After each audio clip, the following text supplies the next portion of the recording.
how to be a professional. So when you are professional, then you can turn this into a profession. So one of the questions that Marcus asked was the difference between soluble and insoluble.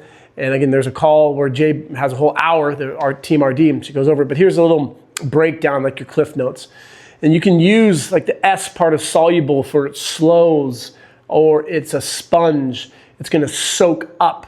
So this is type of fiber that is going to soak up in your blood. It's gonna decrease your LDLs. It's a sponge, so it's gonna attach to that stuff and get it out of your system, go back to the liver, and the liver is gonna do a bunch of cool stuff. And that's why cholesterol is so important, because when we get it out of the system, that's gonna actually lower ultimately our total cholesterol, specifically the low density ones.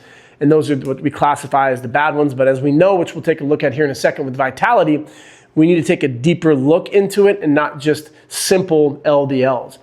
When you are above 100, that's considered a risk factor. When you're greater than 130, that's significantly against you in the sense that your arteries could be building up with plaque.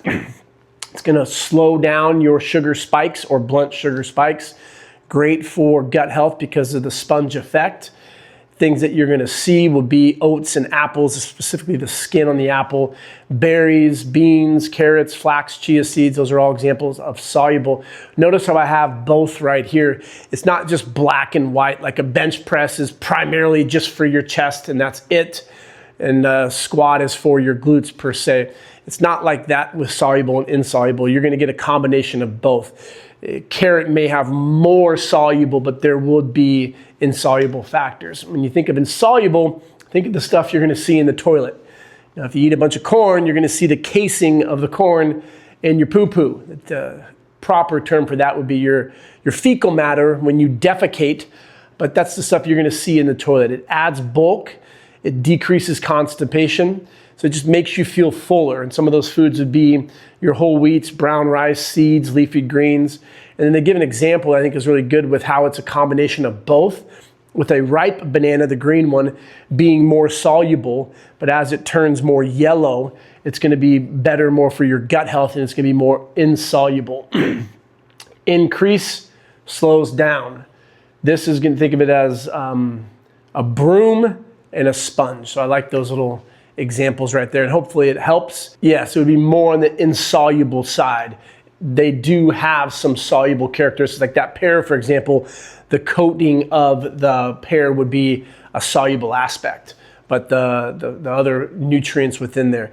And with fiber, it's one component. Because you could take a look at berries, for example, and blackberries have significantly more fiber because of the cell walls. But right now, be careful because your gut health could be screwed up if you're getting some of those parasites, and those parasites are going to live inside of the raspberries and blackberries in those crevices because we can't get the parasites out.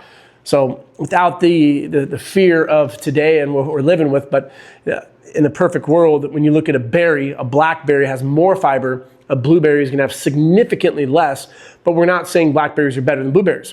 And that's why you'd have a fruit cocktail, and you have blackberries, blueberries, watermelon, melon, banana. You're getting a combination of both. I think it's good to look at fiber in the same way as like protein, and we're not just saying have pork all the time. Lean pork is the way to go, or fish is the way to go. Obviously, if you're a pescatarian, it's different, but it's get a variety. So if you're for the client's perspective, I think you can approach this in two different ways. One, suggest a different fruit per day. This is where you can use your social media, get in your story, eat an apple if you want to be funny or try to be funny like I do. It's like you can be chomping on the apple and say, what's the most annoying thing in the world? Someone eating an apple or someone who's talking about peptides.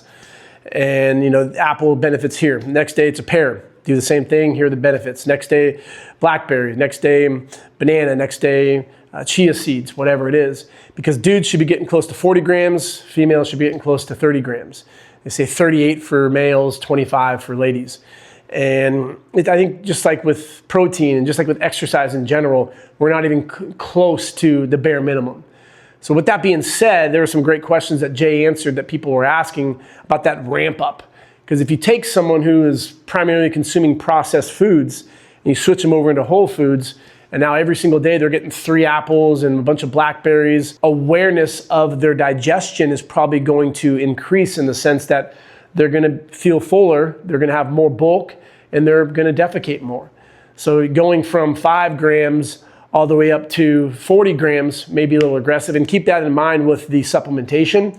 We're not saying go out there and take 10 servings of Metamucil. So, looking at your client's daily intake, get the week calculation, all things that we talk about within the phases: metabolic awareness, behavioral augmentation, the second phase, and then moving into longevity integration. If you have a client and you look at their total caloric consumption for the week, on average, it's 3,000 calories, 10 grams of fiber, and 50 grams of protein. Have a plan for them to slowly increase. You could have a PDF printout.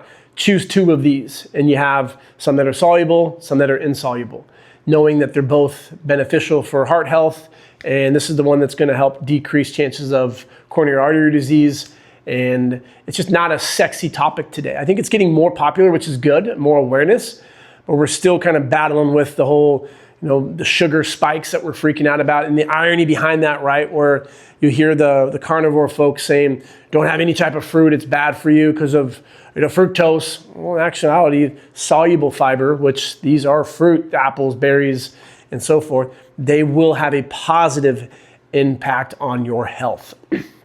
Any other questions on soluble versus insoluble before we get into a report from Mr. Cody? How you would respond, let's put this into a weightlifting perspective, Marcus. It's a newbie. They've never worked out, and it's day 1, and you assess them, and they say, hey, can we start incorporating some conjugate? I want to start, doing some daily undulating periodization, and, supersets and trisets and compound sets and drop sets. You're just like, hold your horses, Tiger. We haven't worked out since COVID. Let's just get through today. The most important workout you can do is the next one.